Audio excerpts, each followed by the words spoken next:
Welcome, Getaway 2020. I'm Daniel, also known as Apollo.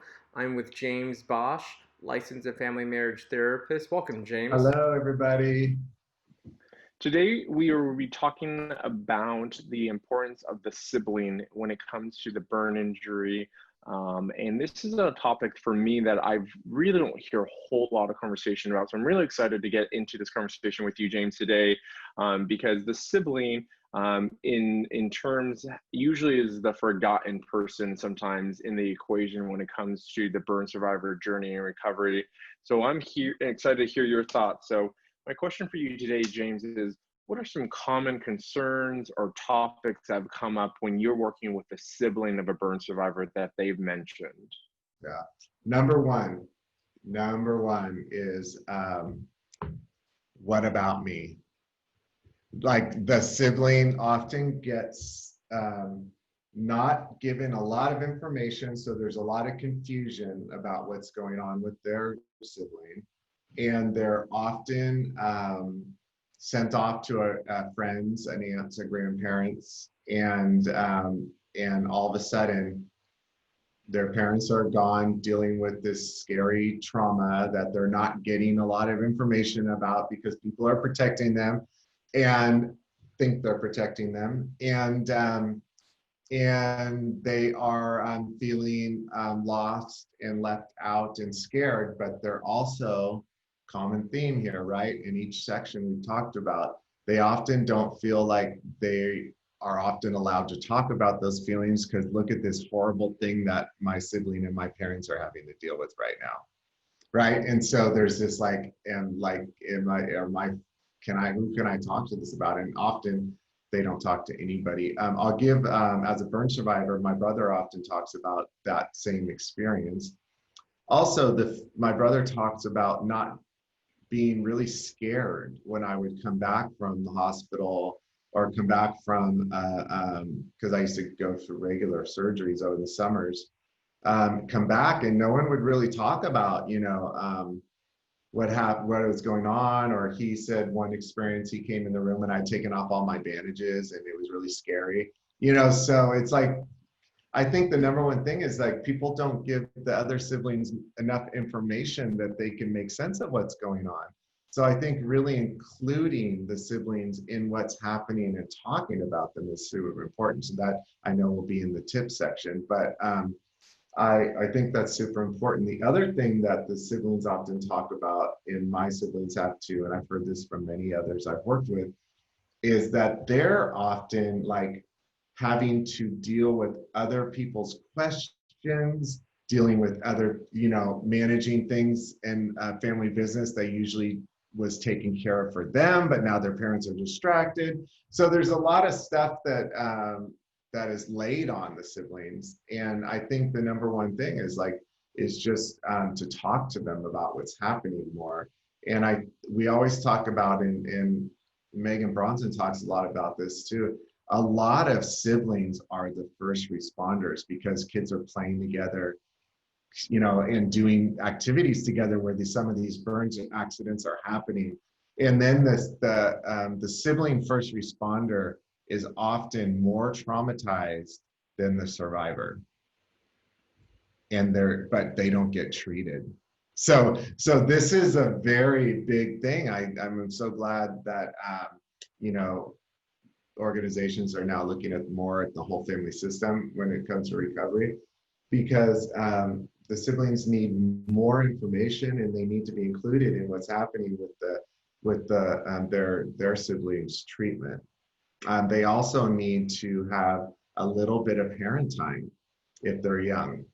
So that means parents being able to give respite or let the hospital take care of their kid for a little bit so they can just go play with the sibling, not do business, give some connected, attached time. And it doesn't have to be a lot. A little bit would go a long way rather than just being disappeared for a long period.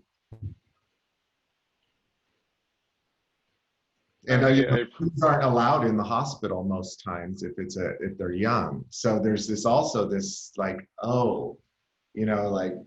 it's just such a scary unknown. And then if it's not talked about it, then they don't talk about it. Yeah, I think that's the number one thing is and again, you hit it on the head when you said this is a recurring theme within all our videos this week, has been just a matter of the lack of communication as not having these conversations and discussions.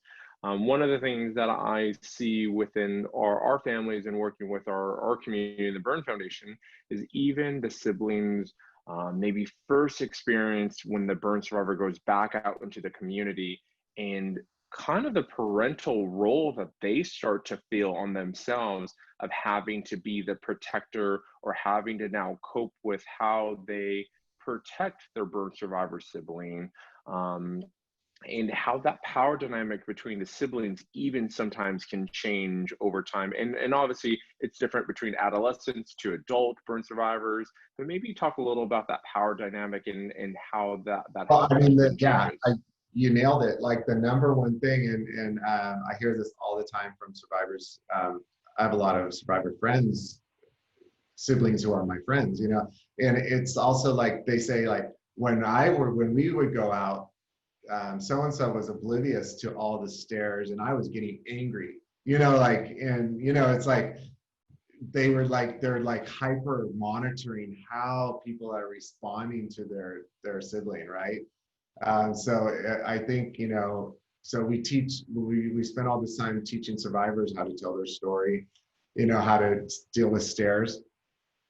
We need to be teaching the siblings even actually maybe first, right? Because they're the ones noticing more of the stares, getting the questions, what happened to them, you know, and helping them have a language to deal with it.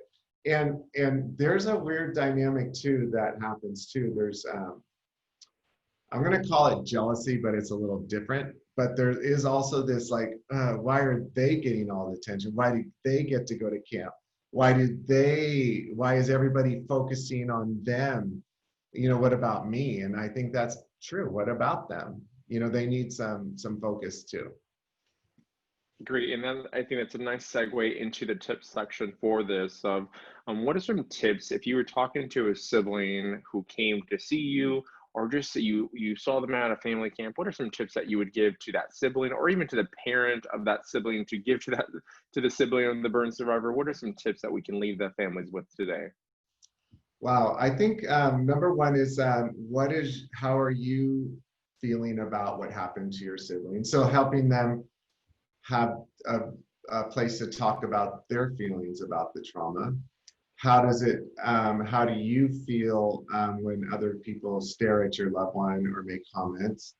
You know, and helping them build a language about it. And also,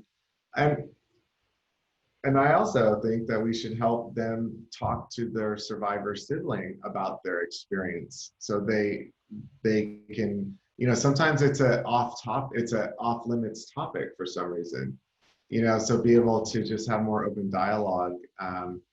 You know, I think that siblings can be great allies in helping survivors heal, right? And I think just bringing them more into the loop of understanding what's going on, and then in attending to their trauma. You know, years later, I'll talk to a sibling who will say, we're 20 years later, like, no one ever told me what happened once that ambulance took my sister away, and it was terrifying. It still is a terrible memory.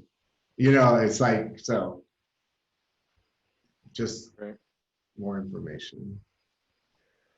Well, I appreciate your time today, James. Thank you again for being a part of this series. For more information on all of our events and programs through Lisa and Rich Burn Foundation, please check our website at www.aarbf.org. Thank you for being a part of the Getaway. More to come on this series. Thanks again, James. Talk to you guys next time.